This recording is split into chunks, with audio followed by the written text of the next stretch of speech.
I'd now like to introduce our guest who will share her thoughts and experiences on this. Welcome, cultural mediator and interpreter, Sana Neji. Hello, Sana. Welcome. Hello. Hello, everybody. I'm so happy and glad to be again here Lovely with to all of have you. And I really appreciate all this information that I get because, of course, I'm coming from another country and it worked in another way. So thank you to all the speakers that they give all this information. It's a really nice space to how can I say, to share this info. So, of course, today I want just to share my experience. For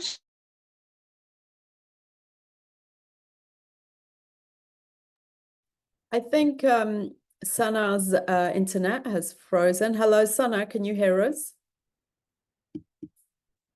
Okay, while Sana be on gets board, and my mission Sana, can you hear me? You just disconnected for a moment. So if you could just repeat what you were saying, we'd be very grateful. Yeah, sorry, because I have a bad connection here. It's a bad weather here, so I'm in the mountain somehow, so it's not a Not a good problem. connection. Please just So repeat what you were saying. yeah, I'm just telling that today I will share my experience, and I just ended my my mission because I'm supposed to be on sea, but fortunately today I'm so happy at least to be like calm and be focusing, because it was for me a bit tricky if I was on the sea and doing my duty. So actually I living in Italy, and as in the introduction, I mean, I have a different background. I am an interpreter, translator, and culture mediator. I was also a legal advisor in Trieste border with Slovenia for the Ukrainian emergency. I was a legal assessment also with the UNHR. I had a lot of job with many organization, or let me say international organization. And right now I'm working with the International Federation of Red Cross and Red Crescent in the emergency of the Mediterranean Sea. So I am on board of the ship of search and rescue area, and in collaboration also with the NGO organization. Of course, today I want to talk about the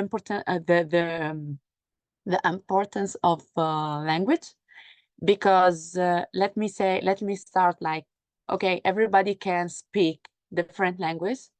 As in my case, for example, I speak 5 languages, but at least it's not easy to be also a culture mediator, because the language, it's not only translate or interpret what the person or the survivor are talking about. It's matter of a bridge, like took us for the let me say cultural background of people. So in my experience, I worked with different duty. So with the police, as Mike says, and it's not the same way that we are working in the humanity sector. So in this case, I want to flag like the importance of languages to approach for the vulnerability and vulnerable people. Sometimes you are talking with person, and sometimes you have this communication of this connection with people, but it's not easy really to go through the vulnerability. And I want also to say something that maybe we will talk in later for the next, for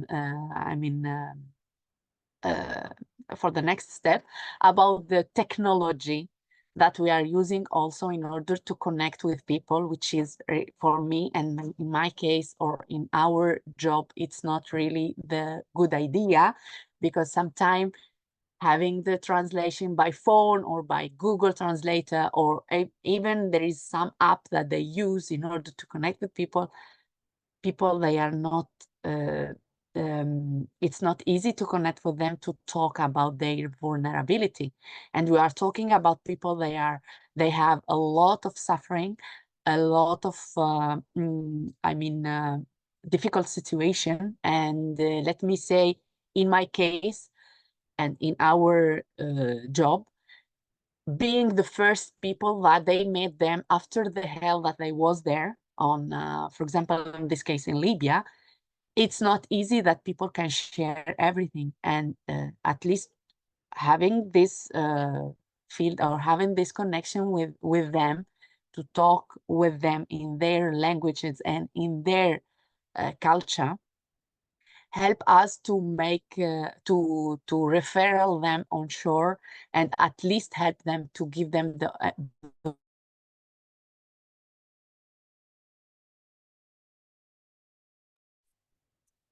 Thanks for your patience, everyone.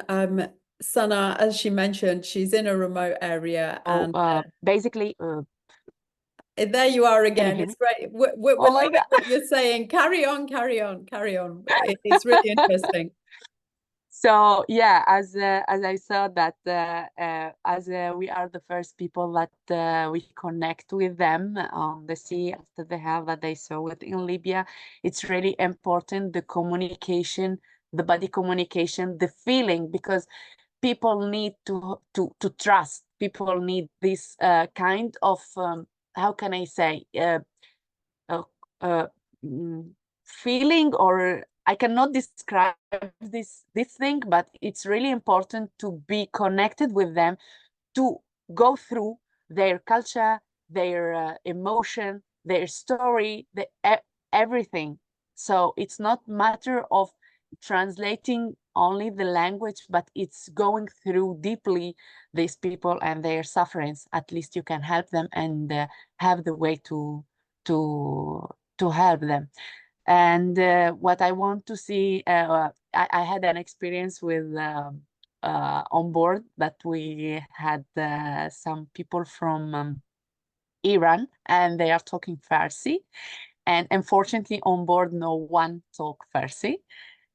So we used let me say, the technology.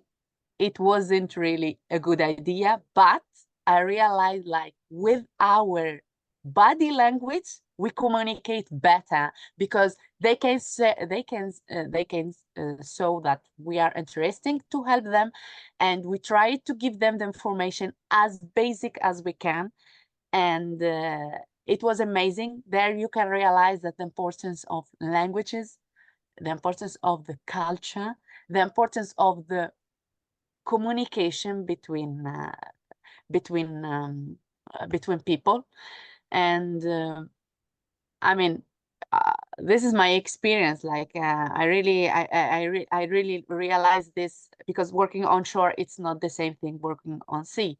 And in the meantime, you are working with survivors, and with many different cultural backgrounds, especially. And in the meantime, you are working also to communicate with the Libyan authority. I want to also to add something very important, like, for example, in my language, native language, which is the Arabic, we do that. We are speak Arabic standard, but Arabic people, we never use the Arabic standard. So we are talking with dialect. And sometimes some people, they are talking Arabic and they want to, for example, to approach to those people.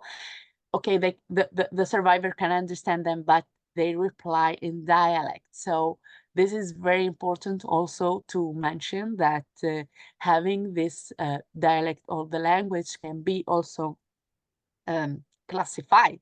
Like, okay, I speak Arabic, but which Arabic? Do you speak also the dialect of this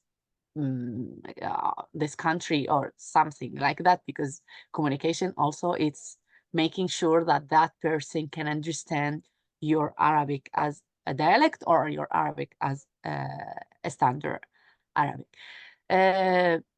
But I mean, that's it for now. But I think that if someone have a question about it. I'm really sorry to be so short in it No, because it's supposed absolutely to be not. in No, English. it's been really interesting. And I do have a question. Yes, Given please. your personal experience and background in both translation and humanitarian efforts, how do you approach a language as a tool to identify vulnerabilities, like actually identify them? And you've mentioned like some of the ways to respond, like body language, if you are not familiar with the language, and also looking at dialects or another way to, communicate in that way. So I was just wondering, what are those identifiers for understanding that someone has a vulnerability? Obviously, different spoken languages and so on are pretty obvious, but less obvious vulnerabilities. I was wondering if you could share some of those. Yeah, for sure. I mean, for sure, the languages it's important, but even uh, uh, the supervisor, I mean, you are looking for them, and especially if you are on board, there are no big space that they can, for example, be far away from you. So you have to connect or to build this relationship between people, even for giving, I don't know, you give them the meal for good morning, and good morning, you can start to have some connection. People sometimes they came just because they trust you. They saw in your face that you are giving them something and you want to help them. So yeah, they approach to you, or sometimes it's very difficult because they are super close and they are waiting.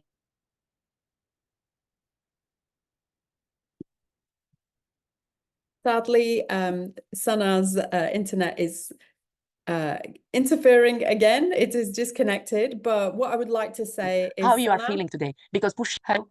Sana, I'm so Yes. sorry you cut off again. And what I would like to just say is, you highlight some really interesting points, and it's about that connectivity. It's about creating that connectedness and trust above all. So yeah, thank you so much. Really, You are really welcome. grateful for your contribution. Thank you so much today. Thank you And you so know much. what? Thank This you. is life. We live in a technical era. Things disconnect and we get reconnected. But thank you so Yeah. much. Really Thank you appreciate so it. much. Thank you. My pleasure.